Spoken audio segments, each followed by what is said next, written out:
श्री गणेशाय नमः। श्री सीतारामचंद्राभ्याम नमः।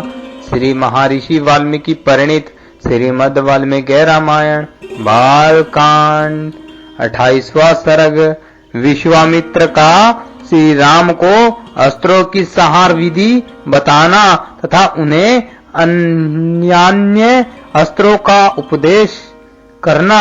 श्री राम का एक आश्रम एवं यज्ञ स्थान के विषय में मुनि से प्रसन्न। उन अस्त्रों को ग्रहण करके परम पवित्र श्री राम का मुख प्रसन्नता से खिल उठा था।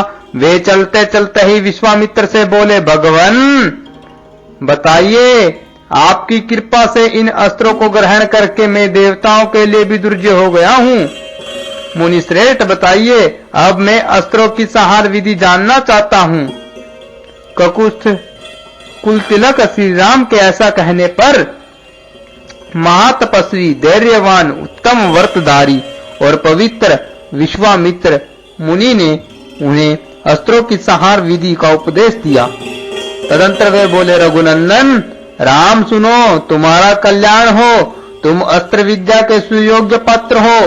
अंत निम्नंकित अस्त्रों को भी ग्रहण करो। सत्यवान, सत्य कीर्ति, दरष्ट, रभस, प्रतिहारतर, प्रामुख, आवंमुख, लक्ष्य अलक्ष्य, दरनाभ, सुनाभ, दशाक्ष, सप्तवक्त्र, दश शिरस, स्तोद्र, पद, आनाभ, महानाभ, दुदम्नाभ, सवनाभ, ज्योतिष, सुकुन, सकुन, नैराश्य, विमल, दैत्यनाशक, योगंधर और विनिंदर, सूचिबाहु, माहुबाहु, निष्कलीन, वीरुच, सार्चिमाली, दर्तिमाली, वर्तिमान, रुचिर, पित्र, सोमनस,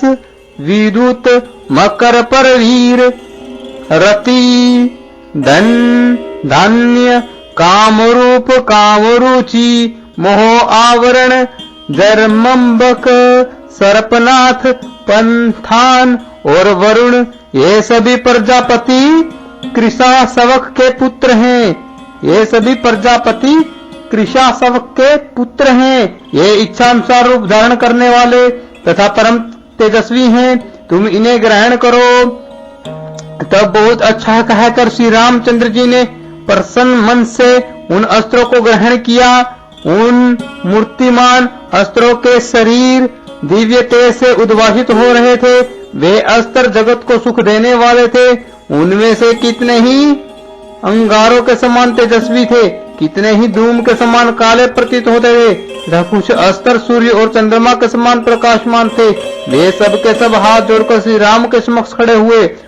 उन्होंने अंजलि बांधे मधुर वाणी में श्री राम से इस प्रकार कहा, पुरव सिंह सुनो, हम लोग आपके दास हैं, आज्ञा कीजिए, हम आपकी क्या सेवा करें। तब रघुकुल नंदन श्री राम ने उनसे कहा, इस समय तो आप लोग अपने अभीष्ट स्थान को जाए, परंतु आवश्यकता के समय मेरे मन में स्थित होकर सदा मेरी सहायता करते रहे।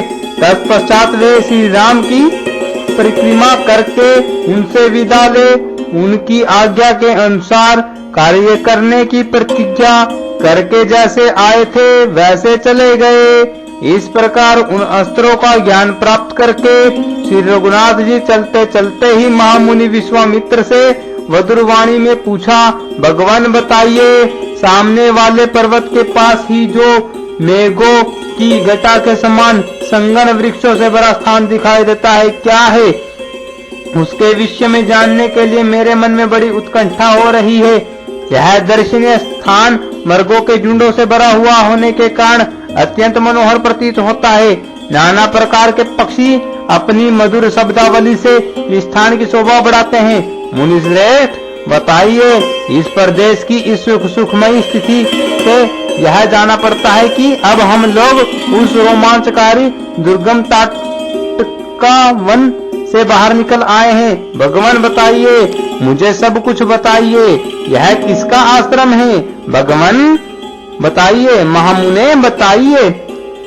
जहां आपकी यज्ञ क्रिया हो रही है, जहां वे पापी दुराचारी ब्रह्म हत्यारे दुरात्मा राक्षस आपके यज्ञ में विघ्न डालने के लिए आया करते हैं, और जहां मुझे यज्ञ की रक्षा तथा राक्षसों के वध का कार्य करना है, उस आपके आश्रम का कौन सा देश है? ब्राह्मण बताइए। मुनि श्रेष्ठ प्रभो बताइए, यह सब मैं सुनना चाहता हूँ। इस प्रकार श्री वाल्मीकि निर्मित आश्य रामायण आदि काव्य के बालकांड में 28वां सर्ग पूरा हुआ।